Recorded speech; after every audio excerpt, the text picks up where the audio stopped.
భారత్పై 500% టారిఫ్స్ వేయాలని ట్రంప్ను రెచ్చగొట్టినటువంటి వాడు.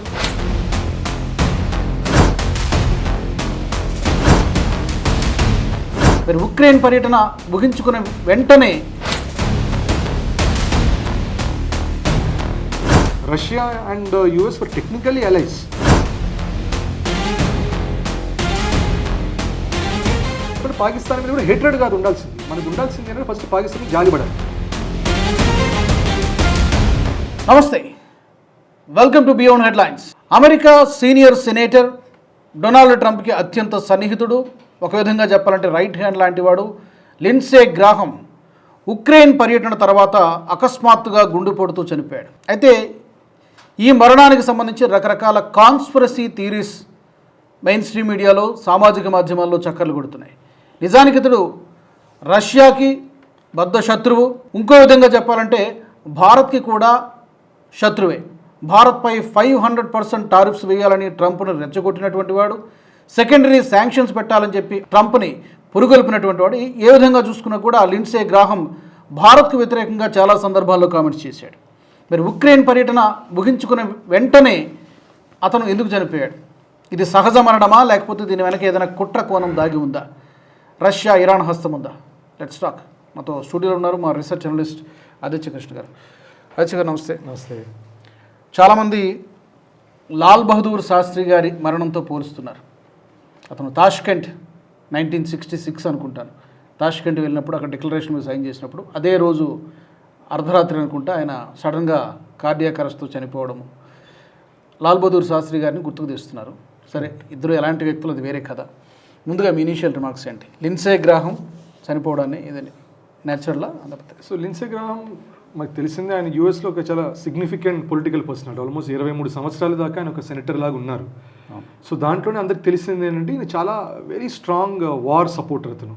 సో వార్ మోడ్లోకి వెళ్ళడానికి, యూఎస్ని వార్లోకి లాగడానికి it's a very strong supporter of. నేనే శాసిస్తానంటాడు వార్, ఒక విధంగా చెప్పాలి అంటే మేజర్గా యూఎస్ ఇన్వాల్వ్ అవ్వాలంటారు. అంతెందుకు బెంజమిన్ నెతన్యాహు కూడా జస్ట్ వాళ్ళన్న స్టేట్మెంటే. ఆయన ఏమన్నారంటే, నేను లాస్ట్ మాట్లాడినప్పుడు లిండ్సే గ్రాహంతో నేను అన్నది ఏంటంటే దట్ ఇజ్రాయెల్కి ఎకానమీ చాలా స్ట్రాంగ్ ఉంది, టెక్నాలజీ స్ట్రాంగ్ ఉంది, మేము we can fight our own battles, మా వెపన్స్ మ్యానుఫ్యాక్చరింగ్ మేము చేసుకుంటాం, యుఎస్ ఎయిడ్ అంతేం అవసరం లేదని అన్నట్టు నెతన్యాహు ఉన్నారు. దానికి లిండ్సే గ్రాహం రెస్పాన్స్ ఇస్తూ చాలా అగ్రెసివ్గా ఈవెంట్ బెలిస్టిక్ అన్నాడు. బెలిస్టిక్ అంటే చాలా ఆవేశంగానే, అట్లా కాదు యుఎస్ ఎయిడ్ వస్తూనే ఉండాలి, మీ అట్లా కాదు మీరు సేఫ్గా ఉండరు, ఇన్వాల్వ్ అవ్వాల్సిందే యుఎస్ అని చెప్పి ఆయననే పుష్ చేసి లాబీ చేసి మరి ఆయన ఇజ్రాయెల్కి డబ్బులు ఇస్తూ వార్ ఫుటింగ్లో వెళ్ళమని ఆయన చెప్తున్నారు అన్నట్టు అన్నారు. సో ఎసెన్షియల్ ఆయన అనేది ఇప్పుడు ఎవరైనా కూడా వచ్చి మీరు నాకు డబ్బులు ఇవ్వకండి అంటే కాదు నేను ఇస్తానన్నట్టు ఎవరు అనరు కదా. కానీ ఆ సందర్భంలో నెతన్యాహు అనేది అట్లా జరిగింది, మరి లిండ్సే గ్రాహం మాకు ఇవ్వాల్సిందే, మేము ఇవ్వకుండా వద్దు ఇజ్రాయెల్కి అన్నట్టు ఆయనకు చెప్పడం అనేది జరిగింది. ఇంకోటి మీరు అన్నది అంటే భారత్కి ఆయన అబ్సల్యూట్ శత్రువులాగా అయితే అనడానికి కాదండి. ఇది ఎసెన్షియల్ ఆయన ఇచ్చిన చాలా స్టేట్మెంట్స్ ఎటువంటివి అంటే మనకి వ్యతిరేక స్టేట్మెంట్స్ ఇచ్చారు. కానీ ఇప్పుడు అట్ ద సేమ్ టైం పాకిస్తాన్కి ఏం పాజిటివ్ కాదు, పాకిస్తాన్ కూడా తిడుతూనే ఉంటాడు ఆయన, తిడుతూనే ఉంటాడు. కానీ మళ్ళీ మనకి వచ్చిన అబ్జెక్షన్ ఏంటి, కశ్మీర్ విషయంలో కొంచెం ఆజాద్ కశ్మీర్ రిలేటెడ్ కొన్ని కామెంట్స్ చేయటం, లేకపోతే యూఎస్ మీడియేట్ చేసి ఎట్లా ఒకట్లా యుద్ధాన్ని ఆపుతుంది అన్నట్టు 2-3 స్టేట్మెంట్స్ ఇవ్వటం, లేకపోతే జయశంకర్జీతో పాటు ఆయన ఒక మీటింగ్లో కూర్చున్నప్పుడు భారత్ కూడా ఇది ఇట్లా అగ్రెసివ్గా కాదు, మీరు ఒక 2 డెమోక్రసీస్ డిప్లొమాటిక్గా మాట్లాడుకుని తేల్చుకోలేదు అంటే జయశంకర్జీ కూడా ఆ డెమోక్రసీ ఒకటైతే డెమోక్రసీ ఉంది, ఆ డెమోక్రసీ అయితే సెటిల్ చేస్తుందండి, మీరు వరి అవ్వకండి అన్నట్టు అన్నారు. అంటే భారత్ డెమోక్రసీ కూడా పాకిస్తాన్ కాదన్నట్టు స్టేట్మెంట్ ఇచ్చారు జయశంకర్జీ. సో ఆయన ఇక్కడంతా కూడా చూస్తుంటే ఆయన ఏంటంటే యూఎస్ ఇంట్రెస్ట్ని పుష్ చేయడానికి చేస్తున్నారు, at the same time is a supporter of war, అంతవరకు మనం చెప్పచ్చు. అందుకనే ఎందుకు యుద్ధం అంటే అఫ్కోర్స్ అమెరికాకి యుద్ధాలు కావాలి, కరెక్ట్, సర్వైవ్ కావాలంటే యుద్ధాలు కావాలని చెప్తారు. ఇప్పుడు అమెరికా వచ్చేసరికి ఏంటంటే ప్రపంచవ్యాప్తంగా నేషనలిజం ఉండకూడదు అంటుంది, రైట్. ఇన్ఫాక్ట్ వరల్డ్ వార్ 2 అయినప్పటి నుంచి నేషనలిజం అంటే బై డిఫాల్ట్ వాళ్ళు హిట్లర్ అనేస్తారు. హిట్లర్ నేషనలిస్టిక్ ఉన్నాడు, ఏమైంది చూడు నేషనలిజం అనేది వద్దు, ఇట్ ఇస్ బ్యాడ్ అన్నట్టు అంటారు. దానికి మన సవర్కర్ గారు, ఆయన వీర్ సవర్కర్జీ ఆయన ఇచ్చారు, మంచి రెస్పాన్స్ ఇచ్చారు. ఆయన ఏమంటారంటే యూరోపియన్ నేషనలిజం అంటే మేము సుపీరియర్, మిగతా వాళ్ళందరూ ఇన్ఫీరియర్ అన్నారు. కానీ భారత్ అట్లా చూడదు, ఈస్టర్న్ నేషనలిజం వేరుగా ఉంటుంది. వీ ఆల్ బిలీవ్ దట్ ఎవరి అస్తిత్వం వాళ్ళది, ఎవరి గుణం వాళ్ళది, ఎవరి ధర్మం వాళ్ళది. అట్లా ఒక శరీరంలో రకరకాల ఆర్గన్స్ ఎట్లా బిహేవ్ అన్ని విడివిడిగానే ఉంటాయి, అన్ని సేమ్ బాడీ అయినా కూడా దేని ఫంక్షన్ దానిదే. అసలు ఏది అట్లా ఉండకూడదు, అన్ని సమానంగా ఉండాలంటే బ్రెయిన్ బ్లడ్ పంప్ చేస్తుందా లేకపోతే హార్ట్ ఆలోచిస్తుంది, అట్లా ఉండదు కదా. సో అది సవర్కర్జీ కూడా ఒక సరైన రెస్పాన్స్ ఇచ్చారు.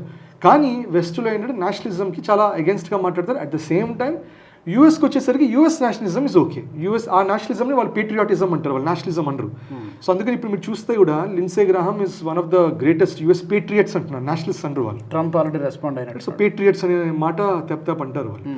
సో ఆయనది కూడా మనకేం తెలుసు అంటే ఇరాన్ వార్ కూడా చాలా స్ట్రాంగ్గా వార్లోకి వెళ్ళాలి అన్నట్టు ఈయన పుష్ చేశారని. ప్లస్ రీసెంట్గా ఇన్ఫాక్ట్ ఆయన లాస్ట్ ఇంటర్వ్యూలో కూడా ఆయన ఏమన్నారంటే ముందు ఏం జరగబోతుంది, ఇది జరగబోతున్నది ముందు డెఫినెట్గా యూఎస్ స్టేట్ ఆఫ్ హార్మూజ్ని, అంటే ఇప్పుడు ఇరాన్ ఒప్పుకోకపోతే, మేము ఇచ్చినటువంటి పీస్ డీల్ ఒప్పుకోకపోతే యూఎస్ బలవంతంగా స్టేట్ ఆఫ్ హార్మూజ్ని క్యాప్చర్ చేసుకొని టోల్ లాగా పెట్టుకొని మేము మనీ కలెక్షన్ కూడా మొదలు పెడతాం.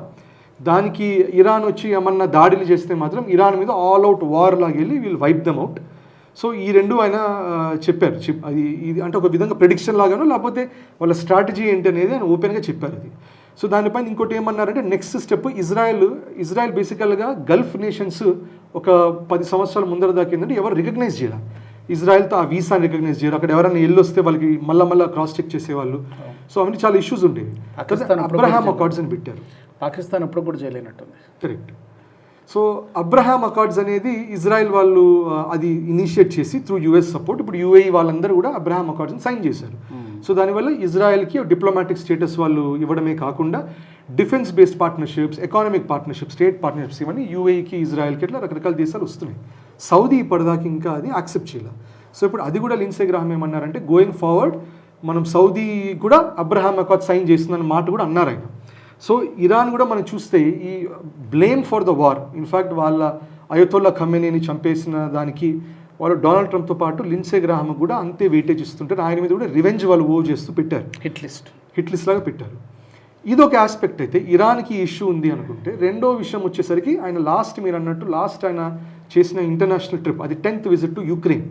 సో 2022లో ఇది యుక్రెయిన్ రష్యా వార్ మొదలైంది. ఈ 2 సంవత్సరాలు 10 ట్రిప్స్ వెళ్ళారు ఆయన, అంటే సంవత్సరానికి 5 సార్లు వెళ్తున్నారు. అంటే దాదాపుగా యుక్రెయిన్ అంటే ప్రతి 2-3 నెలలకి ఒక ట్రిప్ అయితే యుక్రెయిన్ వెళ్తున్నారు. వెళ్ళడమే కాకుండా ఈసారి ఈ ట్రిప్లో ఆ యూక్రెయిన్ వెళ్ళటం కూడా డైరెక్ట్గా ఫ్లైట్లో ఒక ల్యాండ్ అవ్వడానికి లేదు, అంత యాక్టివ్ వార్ జోన్ కాబట్టి బై ఫ్లైట్ పోలాండ్కి వెళ్ళి వార్సో ఎయిర్పోర్ట్ అని ఎక్కడైనా దిగేసి అక్కడి నుంచి బై ట్రైన్ వాళ్ళు వెళ్తారు యుక్రెయిన్కి. సో యూక్రెయిన్కి వెళ్ళటం కూడా ఏం చూపించారంటే అక్కడి నుంచి కూడా ఓపెన్గా కొంచెం రష్యా మీద ఇంకొన్ని శాంక్షన్స్ పెట్టబోతున్నాం మనం, అగ్రెసివ్ ఇప్పుడున్న శాంక్షన్స్ కాదు అంతకంటే ఎక్కువ శాంక్షన్స్ పెడదాం, అడిషనల్ శాంక్షన్స్ పెడదాం. సో ఆల్రెడీ యూక్రెయిన్ ఏం చేస్తుందో అందరికి తెలిసిందే. ఇది ఆల్రెడీ వాళ్ళు రష్యాతో వార్ మోడే కాకుండా వాళ్ళకున్న స్పెసిఫికల్గా ఆయిల్ ఇన్ఫ్రాస్ట్రక్చరే కాకుండా పైప్ లైన్స్ అట్లాగే రిఫైనరీస్ కూడా కుట్టారు. దానివల్ల రష్యా కూడా ఏం చేస్తుంది, దానికి ఇంతకుముందు క్రూడ్ ఆయిల్ ఎక్స్పోర్ట్ చేసేది, పెట్రోల్ డీజిల్ ఇవన్నీ కూడా ఎక్స్పోర్ట్ చేసేది. ఇప్పుడు ఏమైపోయింది, పెట్రోల్ డీజిల్ ఎక్స్పోర్ట్ చేయడానికి లేకుండా అయిపోయింది. పెట్రోల్ ఇంపోర్ట్ చేయాల్సిన అవసరం పడుతుంది రష్యాకి. అది ఇంపోర్ట్ చేసిన దేశాలు భారత్ ఒకటి. సో మనకుండే నయారాలో వాళ్ళకి ఆల్రెడీ 49% స్టేక్ ఉన్నటువంటి రిఫైనరీ ఉంది. సో వాళ్ళ క్రూడ్ ఆయిల్ మనం తీసుకొని ఇక్కడ రిఫైన్ చేసి వాళ్ళు దీని నుంచి పెట్రోల్, జెట్ ఫ్యూయల్ ఇవన్నీ మళ్ళీ రష్యా తీసుకుంటున్నారు.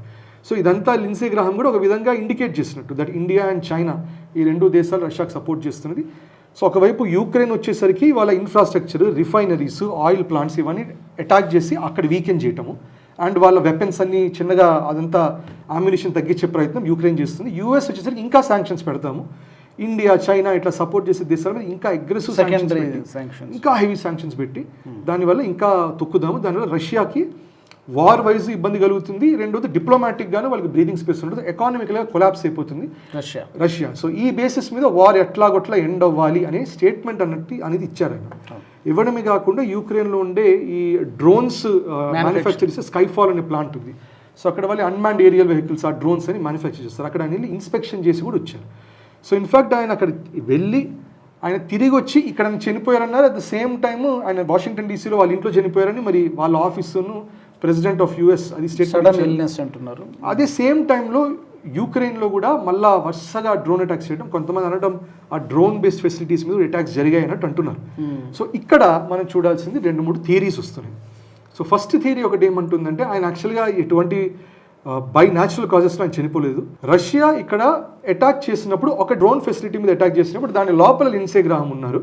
సో ఆయన కూడా దాంట్లో యాక్చువల్గా అటాక్లో ఆయన చనిపోయారు. ఇది ఒక థియరీ, ఇది స్ట్రాంగ్లీ యాక్సెప్ట్ చేసిన థియరీ కాదు, కానీ ఇది కొంతమంది థియరీ పెట్టి వాళ్ళు ఏమంటున్నారంటే ఇది జరిగింది, యూఎస్ ఒప్పుకోవడానికి లేదు. ఇది యూఎస్ ఒప్పుకుంటే అప్పుడు యుక్రెయిన్ అండ్ రష్యానే కాదు, అప్పుడు యూఎస్ అండ్ నేటో మొత్తం ఫుల్ ఆన్ వార్లోకి వెళ్ళిపోవాలి. కానీ ట్రంప్ ఆల్రెడీ యూఎస్కున్న ఆర్మరీని అవన్నీ ఆల్రెడీ ఇరాన్ వార్లో చాలా డిప్లీట్ చేసుకోవడం వల్ల ఇప్పుడు రష్యా మీద కూడా వెళ్తే ఇప్పుడు నీట్గా టైవాన్ తీసుకుంటే యూఎస్కి అంత స్ట్రెంత్ ఉండకపోవచ్చు. దానివల్ల ట్రంప్ కూడా అది డౌన్ ప్లే చేసి అదేం కాదు అట్లేం అవ్వలేదు, న్యాచురల్ డెత్ అని అనాలి. ఇది ఒక థియరీ దట్ ఒక అటాక్లో జరిగిందని. ఇది సపోర్ట్ చేయడానికి ఎందుకు అంటున్నారంటే కీవ్ నుంచి యుక్రెయిన్ క్యాపిటల్ నుంచి ఎసెన్షియల్ ఒక మెడికల్ ఎమర్జెన్సీ వెహికల్లో అటువంటి ఫ్లైట్లు యూఎస్కి వెళ్ళారని కొన్ని రిపోర్ట్స్, ఫొటోస్ కూడా ఉన్నాయి. సో ఇదొక థియరీ దానికి చెప్తున్నారు. But there is no substantial evidence on that yet as of now. రెండో థియరీ అంటే ఏమంటున్నారంటే మీరు అన్నట్టు మన లాల్ బహదూర్ శాస్త్రిజీ కూడా పాపం మనం ఒక విధంగా పాకిస్తాన్ని కంప్లీట్గా అక్కడ వైపౌట్ చేసిన తర్వాత తష్కెంట్ అగ్రిమెంట్కి వెళ్ళి ఒక పీస్ ట్రీటీ లాగా అనుకున్నప్పుడు ఓవర్ నైట్ ఆయనకి అన్ఫార్చునేట్గా జరిగింది. అట్లా జరిగిన తర్వాత ఆయన భారత్కి వచ్చేసరికి అక్కడ ఫ్యామిలీ మెంబర్స్ కూడా రిపోర్ట్ చేశారు ఈయనకి కొంచెం పిగ్మెంటేషన్స్ వస్తున్నాయి, కొంచెం బాడీ కలర్ అంతా నార్మల్గా లేవు, ఇవి జరగలేదట. పోస్ట్ మార్టం చేయాలని డిమాండ్ చేస్తే అలౌ చేయాలి, బలవంతంగా తీసుకెళ్ళిపోయి నన్ను క్రిమేషన్ చేసేసారు, క్లోజ్ ఎవరికి తెలియదు. తర్వాత కూడా ఎవరైనా ఆర్టీఐ చేస్తే మాత్రం ఆర్టీఐలో అది ఇంటర్నేషనల్ రిలేషన్స్ దెబ్బతింటాయి కాబట్టి ఇది రిలీజ్ చేయలేము అనేటటువంటి సుభాష్ చంద్రబోస్ జీకిను అట్లాగే లాల్ బహదూర్ శాస్త్రి జీకి వీళ్ళిద్దరికి ఇదే అంటారు. ఆర్టీఐ వేసినా కూడా ముఖర్జీ కమిషన్ ఇదంది వాట్ ఎవర్ ఈ కమిషన్ రిపోర్ట్స్ ఇవి కానీ ఇంతకు మించి ఇన్ఫర్మేషన్ మేము ఇవ్వలేము because it has to deal with international. Conspiracy theory ఏంటి, మామూలుగా సిఐఏ చేయించిందనే కదా. అంటే వాళ్ళిద్దరికి జరిగినప్పుడు ఇన్ అ వే ఇంకా సిఐఏకి రష్యన్ ఏజెన్సీస్ ఇంకా ఆల్ అవుట్ అయ్యింది. ఇన్ఫాక్ట్ సుభాష్ చంద్రబోస్ ఆయన ఉన్నప్పుడు అప్పుడే వరల్డ్ వార్ II అయింది. Russia and US for technically allies. చిన్నగా 60s అంటే లాల్ బహదూర్ శాస్త్రికి జరిగిన టైం నుండి మీరు చూస్తే అక్కడి నుంచి కొంచెం కోల్డ్ వార్ ఎరా మొదలైనట్టు అవుతుంది. కానీ సుభాష్ చంద్రబోస్ జీ అప్పుడు సరే థియరీ ఇది నిజమేంటో తెలియదు. మనకి ఒకవైపు ఇక్కడ ఫైజాబాద్లో గుమ్నామీ బాబా అని తిరిగారని అంటారు, సో ఇదొక థియరీ ఉంది. సో ఇంకో థియరీ ఏంటంటే ఆయన జపాన్ ఇది ఎయిర్ క్రాష్ చనిపోయారంటారు కానీ but end of the day అది జరగలేదని ఎస్టాబ్లిష్ అయిపోయింది. పిల్లలు అది చదువుతున్నారు స్కూల్లో, కానీ ఇట్ హస్ నాట్ హ్యాపెన్ అనేది ఎస్టాబ్లిష్ అయితే అయ్యింది. సో నెక్స్ట్ థియరీ ఏంటంటే ఆయన యాక్చువల్గా మళ్ళా ఈయన రష్యా వైపు ఆ ఏరియాలో ఉన్నప్పుడు ఆయన అక్కడ ఉన్నారని తెలిసి అక్కడ కొంతమంది అనటం మన దేశంలో నుంచి అప్పుడుండే ప్రధానమంత్రి గారు ఒక బ్రిటిష్ ఇంటెలిజెన్స్కి చెప్పడంతో బ్రిటిష్ ఇంటెలిజెన్స్ వాళ్ళు అంటే అక్కడి నుంచి ఈయనకి నెహ్రూజీకి కాంటాక్ట్ చేసి ఇది ఒక థియరీ, మరి నిజమో కాదు తెలియదు, హైపోథెసిస్ కాదు తెలియదు, కానీ నెహ్రూజీకి నేను ఇక్కడ ఉన్నాను సుభాష్ చంద్రబోస్ది ఇన్ఫర్మేషన్ తెలిస్తే ఆయన బ్రిటిష్ ఇంటెలిజెన్స్కి చెప్తే బ్రిటిష్ ఇంటెలిజెన్స్ వాళ్ళు రష్యన్స్కి చెప్పి ఆయన తీసుకొని జైల్లో పడేశారంటే సర్బియన్ జైల్లో ఉన్నారు ఆయన లాస్ట్ ఫేజెస్ ఆఫ్ లైఫ్లో. సర్బియన్ జైల్లో వెరీ డిఫికల్ట్ కండిషన్స్లో ఆయన ఉండి పాపం అక్కడే అయ్యింది. అది కొన్ని థియరీ, ఇవన్నీ థియరీస్ అంటే ఒకటి 2-3 రకాల థియరీస్. సో అట్లాగే లిండ్సే గ్రాహం కూడా ఒకటి ఏరియల్ అటాక్ జరిగింది ఆ డ్రోన్ ఫెసిలిటీ మీద ఆర్ వాట్ ఎవర్ ఫెసిలిటీ దాని మీద జరిగిందని. రెండోది వచ్చేసరికి ఇట్లాగే లాల్ బహదూర్ శాస్త్రికి జరిగినట్టు అక్కడ రష్యన్ అని అంటారు, అక్కడ సిఐఏ అన్న అయి ఉండొచ్చు రష్యన్ అన్న అయి ఉండొచ్చు అంటారు. ఇద్దరి దగ్గర కూడా ఇట్లాంటి పాయిజనస్ సబ్స్టెన్సెస్ ఉంటాయి. మనది కూడా ఒక సినిమా ఉంది, రాజీ అని సినిమా ఉంటుంది. రాజీ సినిమా, ఘాజీ అని ఇంకో సినిమా ఉంది, దాంట్లో రాణా దగ్గుబాటి గారు కూడా. సో మీరు ఘాజీ సినిమా చూస్తే అదంతా మనకి ఇన్ఫర్మేషన్ వస్తుంది ఇక్కడ పాకిస్తానీ మూమెంట్ వాళ్ళ సబ్మెరీన్ మూమెంట్ గురించి తెలిసి అక్కడ అండర్ వాటర్ సబ్మెరీన్ బ్యాటిల్ అనేది జరుగుతుంది.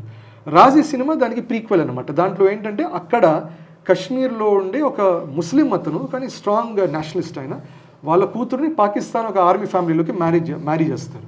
సో అక్కడ ఉంటూనే చిన్నగా ఏంటంటే ఆమె ఇంటెలిజెన్స్ ఇన్ఫర్మేషన్ భారత్కి పంపిస్తుంది. దాంట్లో ఆమె పంపించే ఇంటెలిజెన్స్ ఇన్ఫర్మేషన్లో ఈ సబ్మరీన్ రిలేటెడ్ ఒక అటాక్ జరగబోతుందని ఆమె ఇస్తుంది. ఆ ఇన్ఫర్మేషన్ తర్వాత ఘాజీ మూవీ అనేది ఆలియా భట్ ఉంటుంది. సో ఆ మూవీలో ఒక సీన్ ఉంటుంది అట్లాగే దట్ ఆమెకి ఐ థింక్ ఆమె బ్రదర్ ఇన్ లాకి ఆయన చంపడానికి కూడా ఇట్లా ఒక గొడుగు ఇస్తారు. అది మన ఇండియన్ స్పై ఏజెన్సీ ఇచ్చినట్టు చూపిస్తారు. ఒక గొడుగు ఉంటుంది, ఆ గొడుగు ఎడ్జ్లో ఒక చిన్న పిల్లు ఉంటుంది, ఆ చిన్న టైనీది అనమాట, చిన్న రాయిలాగా ఉంటుంది.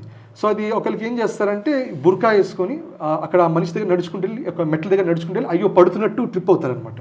సో ఆయన పట్టుకున్న మరుక్షణం ఈ అంబ్రెల్లాని లైట్గా ఇట్లా పోక్ చేస్తారు. అప్పుడు ఆ పాయిజన్ ఏముంటుందో అది కాళ్ళలోకి ఎక్కుతుంది, రైట్. సో అది ఎక్కడం వల్ల ఇమీడియట్గా అయినా హీ కొలాప్సెస్ హార్ట్ అటాక్ లాగానే. సో ఇటువంటిదే అది రాజీ సినిమాలో మన రా ద్వారా జరిగిందని చూపిస్తారు. కానీ ఇది రష్యా వాళ్ళు చాలా పర్ఫెక్ట్ చేశారని. ఇన్ఫ్యాక్ట్ ఇది అలెక్సే నవల్నీ అని ఉంటారు.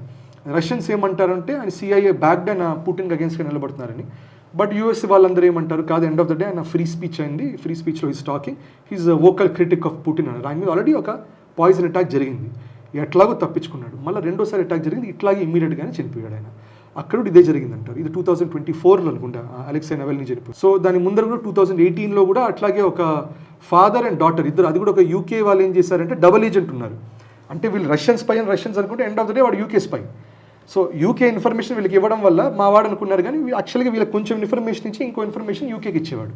సో పట్టుకోవడం వల్ల ఒక ప్రిజనర్ స్వాప్ జరిగింది. సో ఈ స్పై అటు ఆ స్పై అటు. సో ఈ స్పైస్ అక్కడికి వెళ్ళిన తర్వాత రష్యా వాళ్ళు టార్గెట్ చేసి అతన్ని వాళ్ళ కూతురు కూడా ఇట్లాగే సమ్ ఫార్మ్ ఆఫ్ పాయిజన్తో చనిపోయారు అనేది ఇదొకటి ఉంది. సో అటువంటిది ఈ లిండ్జే గ్రాహం కూడా జరిగింది, వేర్ యూక్రెయిన్లో ఎవరైనా ఇటువంటిది అడ్మినిస్టర్ చేసి ఉండొచ్చు. It is not very difficult. In fact మీరు చూస్తే ఇజ్రాయెల్ మొసాద్ బేస్డ్ కూడా మరి యాసర్ అరఫాత్ ఉండేవారు పాలెస్టైన్. ఇన్ఫాక్ట్ పాలెస్టైన్ గ్లోబల్ ఫేస్గా తయారైంది. ఇప్పుడు హమాస్ కూడా ఇప్పుడు వార్ తర్వాత 2-3 ఫేస్లు మనకి పబ్లిక్గా తెలిసే, మనకి తెలిసే బయట, కానీ యాసర్ అరఫాత్ అందరికీ తెలిసింది అప్పట్లో. సో యాసర్ అరఫాత్ కూడా ఇది ఒక స్ట్రాంగ్ థియరీ కూడా కాదు, ఆల్మోస్ట్ కన్ఫర్మ్డ్ అని అంటారు. ఆయనది గ్రాడ్యువల్ డెత్ అయింది. గ్రాడ్యువల్ డెత్ అయినా కూడా కొంతమంది ఏమంటారంటే ఆయన బరీ చేసిన తర్వాత ఎందుకో కొన్ని డౌట్లు వచ్చి అక్కడ టెస్టులు చేస్తే అక్కడ బాగా కొంచెం పొలోనియం బేస్డ్ ఆ మీటర్ మీద వాళ్ళు చూసేటటువంటి ఆ రేడియేషన్స్ చూస్తుంటే పొలోనియం బేస్డ్ అబ్జర్వ్ చేస్తూ వాళ్ళు మళ్ళీ డిగిన్ చేసి చూస్తే అక్కడ మొత్తం ఒక పొలోనియం పాయిజన్ జరిగితే ఎట్లా బాడీ డీకంపోజ్ అవుతుందో, డీకే అవుతుందో అలా కనబడింది అంటారు. ఎట్లా జరిగిందంటే ఇప్పుడు మరి నేను చదివిన థియరీ ఏంటంటే మొసాద్ వాళ్ళ ఏజెంట్స్ని వాళ్ళు యాసర్ అరఫాత్ వాళ్ళు ఉండే ఆ క్రూలోకి లాండ్రీ టీంలోకి పెట్టించి, లాండ్రీ అది కూడా not military, not administration, nothing, లాండ్రీలోకి పంపించారు. లాండ్రీ వాళ్ళు ఏం చేశారంటే ఆయన వేసుకునేటటువంటి బట్టల్లో పొలోనియంది స్మాల్ ట్రేసెస్ తీసుకొని లైట్గా ఇట్లా అప్లై చేసి పైన కింద అప్లై చేసి ఆయనకి ఇచ్చేవాళ్ళు. సో ఆయన వేసుకొని చిన్నగా పొలోనియం పాయిజనింగ్ అయ్యి బాగా డిటీరియరేట్ అయ్యి హెల్త్ ఫైనల్గా ఈ passed away with polonium poisoning అనేది it's a very strong theory. So ఇట్లా రకరకాల థియరీస్, స్లో పాయిజనింగ్ ఉంది, ఇమీడియట్ పాయిజనింగ్ ఉంది, ఇవన్నీ ఉన్నాయి. సో లిండ్సే గ్రాహంకి అనుకున్నట్టు first theory Russia attack the passed away, second theory ఇటువంటి ఇది not polonium but proper chemical based, rare chemical based ఒక టాక్సిక్ ఎలిమెంట్ ఇచ్చారని, అది పోవడం తర్వాత అందుకని ఎమర్జెన్సీగా తీసుకెళ్ళి వాళ్ళు మళ్ళీ యూఎస్కి తీసుకెళ్లారని ఇది ఒక theory. And finally of course మూడో థియరీ ఏంటంటే ఇరాన్ వాళ్ళే ఇది చేయించారు, ఇది రష్యాగా చేయించింది, ఇరాన్ చేయించింది విత్ సపోర్ట్ ఆఫ్ రష్యా, ఎందుకంటే ఇరాన్ కూడా జరుగుతుంది కాబట్టి ఆన్గోయింగ్ వార్ జరుగుతుంది. కానీ ఇరాన్కి ఏంటంటే వాళ్ళ ఉండే ఓవరాల్ హైరార్కీ, హిట్ లిస్ట్ హైరార్కీలో ఈయన మేబీ అంత టాప్ ఉన్నా కూడా హై లెవెల్లోనే అంత టాప్ మోస్ట్ కాదు. కానీ రష్యాకి ఏంటంటే ఈయన డైరెక్ట్ థ్రెట్ అయ్యారు, ఎందుకంటే he made a very open statement, మీ మీద శాంక్షన్స్ ఇంకా పెంచిపోతున్నాం, క్రష్ చేయబోతున్నాం, ఎకానమికల్ కొలాప్స్ చేయబోతున్నాం, దాంతో మిమ్మల్ని చిన్నగా వార్. శాంక్షన్స్ ఒకటే కాదు, శాంక్షన్స్ పెట్టడంతో పాటు ఒక సందర్భంలో పుతిన్ ఎవరైనా చంపేయండి అని కూడా పిలిపించారు. ఇది ఒక మాట, అంటే చంపేయండి అంటే పుతిన్ని కూడా మరి ఎవరో ఒకరు చూడాలి, ఆ జాబ్ వాళ్ళే చేయాలి కదా అన్నట్టు ఒక మాట అన్నారు ఆయన. అదే సో అది కూడా ఒక థ్రెట్ ఇచ్చే. సో ఈసారి ఇట్లాంటి థ్రెట్స్ ఇస్తారు. అదే కాకుండా ఇది కూడా అన్నారు, క్యూబాలో కూడా నెక్స్ట్ క్యూబా కొలాప్స్ అవబోతుంది అన్నట్టు అన్నారు. వెనిజువేలా అయిన తర్వాత అంతా కూడా క్యూబా కూడా నెక్స్ట్ ఇట్లాగే కొలాప్స్ అవుతుందని థ్రెట్ ఇచ్చారు. So Cuba is also known to be Russia's friend. So ఆయనకి ఏంటంటే గ్లోబల్గా ఒక వెరీ స్ట్రాంగ్ యూఎస్ స్టాన్స్ ఉంది. రష్యాకి అయితే డైరెక్ట్గా ఆయన వల్ల చాలా, ఆయన పాలసీస్ వల్ల చాలా ఇంపాక్ట్ అయ్యారు. ఇరాన్ కూడా చాలా మటుకు వాళ్ళ జరిగిన వార్లో ట్రంప్ కంటే కూడా లిండ్సే గ్రాహం అంటారు, ఎందుకంటే ట్రంప్ నిజంగా చూస్తే ఫస్ట్ టర్మ్ అంత ప్రో వార్గా లేడు, సెకండ్ టర్మ్ కల్లా బాగా ప్రో వార్ అయ్యాడు. కానీ లిండ్సే గ్రాహం ఎప్పుడు గత 20 సంవత్సరాలు కూడా ఆయన ఎప్పుడు ప్రో వార్ స్టాన్స్లోనే ఉంటారు, ఎప్పుడు యుద్ధం జరగాల్సిందే, అమెరికా యుద్ధం చేయాల్సిందే, గ్లోబల్ పవర్ చూపించాల్సిందే, ఆ స్టాన్స్లో ఉంటారు ఆయన. సో అందుకని ఈ థ్రెట్స్ ఉండొచ్చు. ఇప్పుడు కొన్ని ఫ్రింజ్ థియరీస్ వస్తున్నాయి, అది I don't think it is believable, కానీ మొసదే జయించిందేమో. మొసద్ కూడా they are upset that Iran war fail అయింది, అంటే ఇజ్రాయెల్ వాళ్ళు ఇరాన్ వాళ్ళు సరిగ్గా యూఎస్ వాళ్ళు చేయలేదు, దానివల్ల ట్రంప్కి ఒక వార్నింగ్ లాగా ఇది చంపేశారు అంటారు. కానీ I feel that is quite unlikely, ఎందుకంటే ఇంత మటుకు జరిగిందన్నా కూడా లిండ్సే గ్రాహం లాబింగ్ చేయడం వల్లనే, అట్లాంటి వాళ్ళు లిండ్సే గ్రాహం PDX అని లాబీ చేయడం వల్ల ఇంత దూరం వచ్చింది వారు. సో ఇజ్రాయెల్ చేసి ఉండకపోవచ్చు, ఇది mostly the radar will go on to Russia and Iran. So ఇప్పుడు FBI తేల్చాలి, ఫెడరల్ బ్యూరో ఆఫ్ ఇన్వెస్టిగేషన్ తేల్చాలి ఏ విషయం అనేది. ఇతను అంటే భారత్ విషయంలో ఆయన స్టాండ్ ఏంటి? బేసిక్గా భారత్ విషయంలో కూడా పర్టికులర్గా మరి రష్యాపై చేసినంత ఘాటుగా కాకపోయినా 500% టారిఫ్లు అనడం కానివ్వండి, సెకండరీ శాంక్షన్స్ అనడం కానివ్వండి, తర్వాత మన ఇండియన్ బ్యాంక్స్ మీద కొన్నింటిని, అంటే ఏదో ఒక బిల్లు ప్రపోజ్ చేశారంట ఉక్రెయిన్కి వెళ్ళి, ఆ బిల్లు కనుక పాస్ అయితే ఇండియన్ బ్యాంక్స్ మీద ఆంక్షలు పడేవంట, నిజమేనది? అంటే అది ఇండియన్ బ్యాంక్స్ అంటే మనకేం ఎఫెక్ట్ అవ్వదు, అండ్ బేసికల్గా నా టార్గెట్ ఇస్ రష్యా. సో ఆయన ప్రాబ్లం ఏంటి, ఆయన ఏమంటారు, రష్యాని టార్గెట్ చేస్తున్నాను, ఇండియా చైనా వీటి వల్ల సస్టైన్ అవుతుంది ఇంకా రష్యా వార్ ఏం because of trade oil trade to some extent. అది నిజం కూడా కదా, ఎందుకంటే రష్యా అంత చెడు చేయాలంటే దానికి డెఫినెట్గా సంబడి షుడ్ సపోర్ట్ ఇట్, అంటే ఫైనాన్షియల్గా వాళ్ళకి సపోర్ట్ ఉండాలి, ఫుడ్ అనేది సప్లై ఎవరో ఒకరు చేయాలి, ఆయిల్ ఇప్పుడు వాళ్ళ దగ్గర ఉన్న రిఫైనరీస్ లేకపోతే ఎవరో ఒకరు పెట్రోల్ ఇవ్వాలి, ఇవి మనం ఇస్తున్నాం కూడా, రైట్? అండ్ మనం ఏమంటున్నాం, బాస్ వీఆర్ నాట్ యూనిపోలార్, మేమేమి యూఎస్ మీరు చెప్పే డమ్మీ స్టేట్ కాదు, మేము multi aligned, we are multi aligned, multipolar, మాకు ఎవరితో యుద్ధం లేదు, అట్ ద సేమ్ టైం ఎవరితో అయినా యుద్ధం చేసే కేపబిలిటీ ఉంది. సో ఇది మనం ఎనివే చెప్పుకుంటున్నాం. సో ఇన్ అ వే ఆయన ఆర్గ్యుమెంట్, ఆయన పక్షంలో చూస్తే ఆయన ఆర్గ్యుమెంట్ క్రెడిబుల్ ఆర్గ్యుమెంట్ కదా, అంటే ఆయన యూఎస్ ఇంట్రెస్ట్ బేసిస్ మీద చెప్తున్నారు, యూఎస్ ఇంట్రెస్ట్ నిజంగానే మనం చేస్తున్నాం, మరి నయానా ద్వారా మనం పెట్రోల్ పంపిస్తున్నాం, రష్యన్ ఆయిల్ తీసుకుంటున్నాం. అఫ్కోర్స్ దీన్ని కొంతమంది అంటారు ట్రంప్ వాళ్ళే చెప్పారు, మీరు కొనుక్కోండి రష్యన్ ఆయిల్, శాంక్షన్స్ ఎందుకని కొనుక్కోండి, ఎందుకంటే అది కొనుక్కుంటేనే గ్లోబల్ ప్రైసెస్ కొంచెం స్టేబిలైజ్ అవుతాయని ఇండైరెక్ట్గా చెప్పారంటారు. కానీ ఎప్పుడైనా కూడా అండర్ ద టేబుల్ మాట్లాడేది అది వేరు, ఆన్ పబ్లిక్ ఆన్ రికార్డ్ మాట్లాడేది వేరు. సో డెఫినెట్గా సో ఆయనకుండే భారత్తో ఉండే మేజర్ ఆర్గ్యుమెంట్ ఇదే ఉంటుంది, that our enemy is Russia, our enemy is China. ఇండియాని ఇంకా వాళ్ళు థ్రెట్గా భావించట్లేదు, ఇండియాని ఫ్యూచర్ థ్రెట్గా చూస్తున్నారు. ఫ్యూచర్లో నేను కంట్రోల్ చేసి పెట్టాలి అనే ఉద్దేశంతో చూస్తున్నారు. కానీ అఫ్కోర్స్ ఈ కంట్రోల్ చేసే ప్రయత్నాల్లోనే ఇట్లాంటి మాథ్యూ వాన్ డైక్ వాళ్ళు లేకపోతే ఇట్లాంటి ఇప్పుడు ఇవాళ ఇన్ఫాక్ట్ అంతేందుకు మనం ఇప్పుడు మాట్లాడుతున్నాం కదా, కాసేపటి ముందరే నేపాల్ బార్డర్ దగ్గర ఇంకో యూఎస్ స్పెషల్ ఫోర్సెస్ వాడు కనబడ్డాడు. వాడు బార్డర్ దాటుకొని నేపాల్లోకి వెళ్తుంటే అక్కడ లోకల్స్ వాళ్ళందరూ పట్టుకొని వాడిని తాళ్ళతో కట్టేసి, మా వీడియో చూడొచ్చు, షర్ట్ కూడా లేదన్నమాట, షర్ట్ లేకుండా వాడు స్టైల్గా ఇంత బాడీ వేసుకొని తిరుగుతున్నాడు అక్కడ. వాడిని పట్టుకొని ఇప్పుడు మళ్ళీ ఎందుకు వచ్చాడు, ఎందుకు నేపాల్ బార్డర్ దాటిపోతున్నాడు, ఇవన్నీ ఇప్పుడు ఇంట్రాగేషన్ జరగబోతుంది. 100% యూఎస్ స్పెషల్ ఫోర్సెస్ కూడా ఉంది అతనికి, ఆయన పాస్పోర్ట్లో కూడా what ever special forces related ఉండే అవన్నీ కూడా ఉన్నాయి. So essentially it is established that hot bed నడుస్తున్నాయి. సో ఇప్పుడు లిండ్సే గ్రాహం సపోర్ట్ చేసి డెఫినెట్గా సపోర్ట్ చేస్తాడు. మాథ్యూ వాన్ డైక్ వెళ్తున్నాడంటే హిల్సే గో హెడ్, ఈ నేపాల్లో ఇప్పుడు వీడు వెళ్ళాడంటే గో హెడ్.